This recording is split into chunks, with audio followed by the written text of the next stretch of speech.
Let's get into it. The latest on the Matt LaFleur saga, the contract extension. Are they going to trade him? Everything's on the table, as Rob Domofsky said yesterday. Here is the latest from Adam Schefter. Now, again, I know many people, I've seen it in the chat already. Trying to think of who it was. And I'm not calling you out, okay? Don't take this the wrong way. But many people believe like Blake does right here.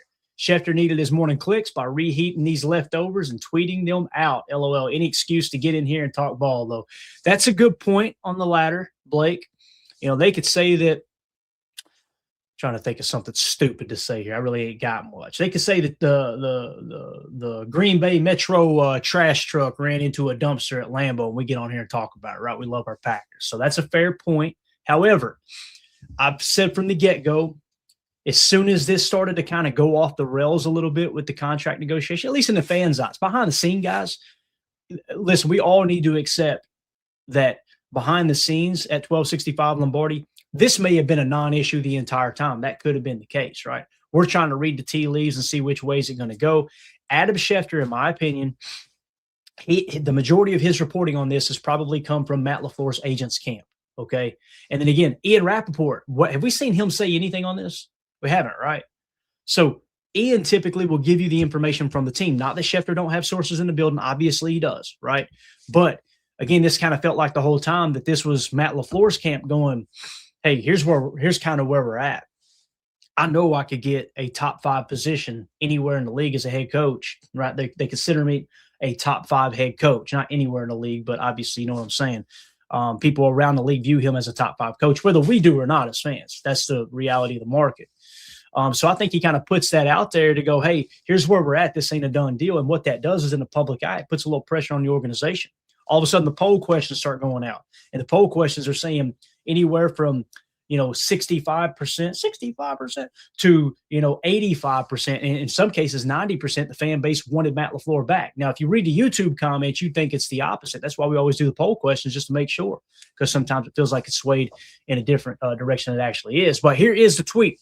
The Green Bay Packers are working to bring back head coach Matt LaFleur and Brian Gutekunst, each of whom is headed into the last year of his current deal. And the expectation is that there will be contract extensions for both, league sources told ESPN. So not only did he mention Matt LaFleur, he mentions Goody, right? This kind of feels like this report's coming from Lambeau now. So to me, many people will see this and say, this ain't nothing, Clayton.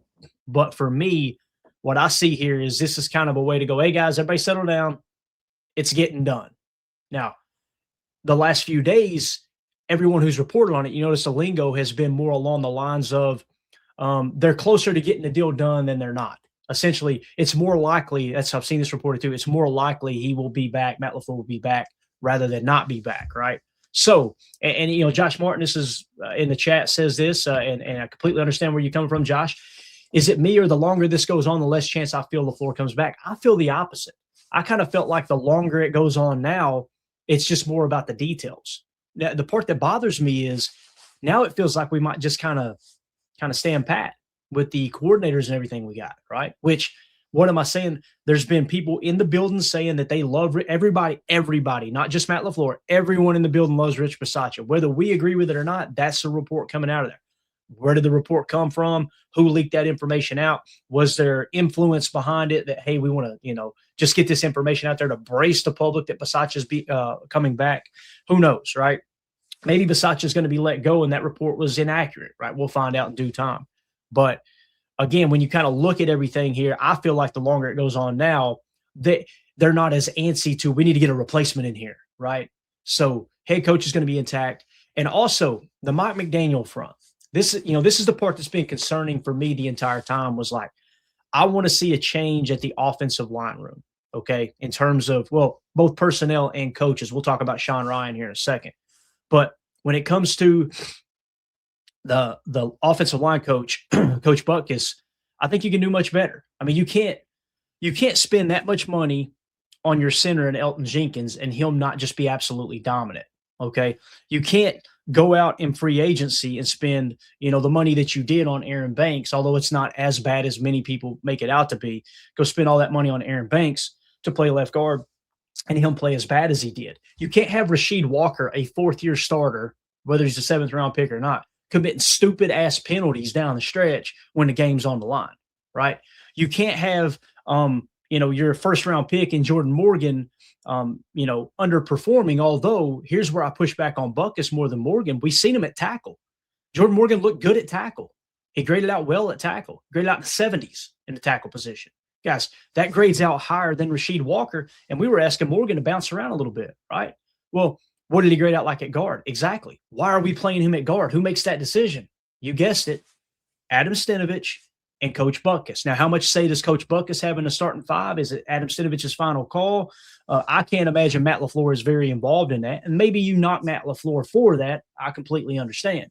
But for me, I would like to see Adam Stenavich demoted, right, to Butkus's job.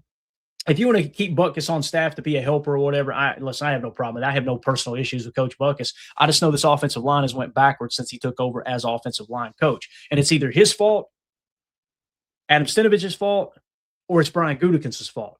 I don't know how that falls at the feet of Matt LaFleur when you've got three people. You got one pick in the talent, which I think we would agree swing and a miss on Aaron Banks, at least as it sits right now. And then the move of Elton Jenkins back to center, that didn't seem to work out as good as we all planned, or I had hoped. I know I talked about in the offseason, like, hey, this gives me a lot of hope for the center position that Elton could play, center and up his game a little bit in that regard. But I don't know, it's a tough look all the way around. But in the article, just to dive a little deeper, let's make sure there's nothing in there that we're missing on here that might be a little bit more detailed. In the article from Schefter, it says they're working to bring back Matt LaFleur, general manager, blah, blah, blah. The Packers continue talking with both LaFleur and Gutekunst this weekend. It kind of felt like that too. Like we were maybe expecting a decision on Matt LaFleur before the weekend. Maybe this is a way to kind of bridge the gap. Like, hey, nobody panic. We're getting the deal done. They're going to be back, both of them. Okay. Sources told ESPN they would be surprised if the Packers don't complete extensions with both LaFleur and Gutekunst. Packers president Ed Policy, LaFleur, and Gutekunst were spotted together Thursday night at the American Club in Kohler, Wisconsin. They discussed the future and all are working to get something done to keep the trio intact. So they were spotted out at dinner. Notice it didn't say them with their agents. That's a pretty good sign. Now, you guys will remember the last time a deal got done with an extension for both Goody and LaFleur, it didn't get leaked out. I can't remember how long it was, but I remember the reporters being like, yeah, they don't have to announce it. So we had no idea that the deal got done. This seems like it's a little bit too much in the mainstream media to go under the radar, if that makes sense. But they were out at dinner, just the three of them. It didn't mention anything about, like I said, the agents. Policy said in June that he would prefer not to have a lame duck coach. We've talked about that extensively. It talks about Matt's record. That's pretty much it. So that's the latest news, is that those three were spotted out at dinner at the American Club in Kohler, Wisconsin. Okay, so to me, what this says is the deal's getting done. So now we can put that on the back burner. Now back to Mike McDaniel, the point I was trying to make before we move on to talking some roster here, which is probably why most people are here. You probably got the Matt LaFleur fatigue. Hell, I know you are tired of hearing it. I'm tired of talking about it, to be honest with you. But with the Mike McDaniel situation, what if he already reached out to Mike McDaniel and he said, hey, man, go see if you can get a head coaching job, right? That's the top priority. Mike McDaniel's going to take any head coaching job that he gets offered that's decent money. I think we would all agree. And he has interviewed for several spots. He's also interviewed for several OC spots. Well, why hasn't he interviewed in Green Bay? There's not a vacancy at the moment. And until everything gets done here with Matt LaFleur, you probably don't want to send that signal to Adam Stenavich, because now he becomes disruptive and comes in. Hey, I want to know where I'm at on my contract. All that comes into play, right? And listen, we talk about these coaches like they're not humans, right? I want to be very clear. Like Steno's got a family. I want to say he's got, like, I can't remember, it's either 3 or 4 kids, right? And I know there's a portion of the fan base, I don't give a rat's ass, Clayton. This is a business. I got you. But if there's people's family involved here, if you ever lost a job or you've ever had a family member lose a job, that is not a fun feeling. To have to go home to your wife, to your kids, and say, I wasn't good enough to get it done to be able to provide for you guys, that's a tough. I don't care what your profession is. That sucks. So if we can kind of curb that a little bit from the get him out of here, he's trash, blah, blah, blah. That stuff drives me crazy, just being honest. And if I'm too soft and this ain't the show for you, I get it, man. There's plenty of podcasts out there. But I just try to look at it through the eyes of the person a little bit too. So maybe you don't want to go out in the public eye like, oh, does that mean Steno's getting cut? He's getting cut loose? You want those conversations to take place behind the scenes. But Matt and Mike McDaniel are such good friends. I could also see it being something like they've already talked. Hopefully that's the case. I'm not reporting that. All right. Don't go to Twitter and say Clayton said he's already talked to Mike McDaniel. That is not true. That I know of. But I'm just saying I would not take him off the table if you're potentially thinking he might be the OC. And I'm glad to see most people agree with that take, man, because again, there's a lot of tough people out there. I do notice that the people that agree with takes like that when it comes to like actually having a heart towards people that might be losing their job and whatnot, they typically get their names attached to accounts. The ones that try to act tough and it's I could care less, it's Hamburger789 over on Twitter. You know what I mean? You never know who they are. They don't have their picture in the profile. It's just some rando out there spewing hate and nonsense. So, and B. Timmy says Clayton has sources. Yeah, I've got sources. I seen the kicker talk in here.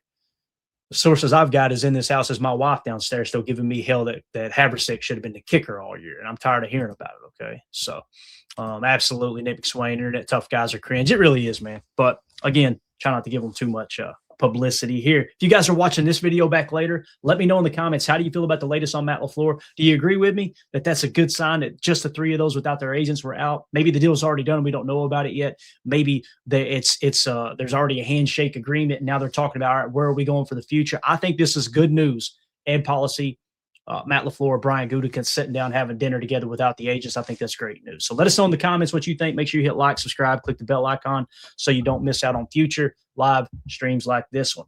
All right,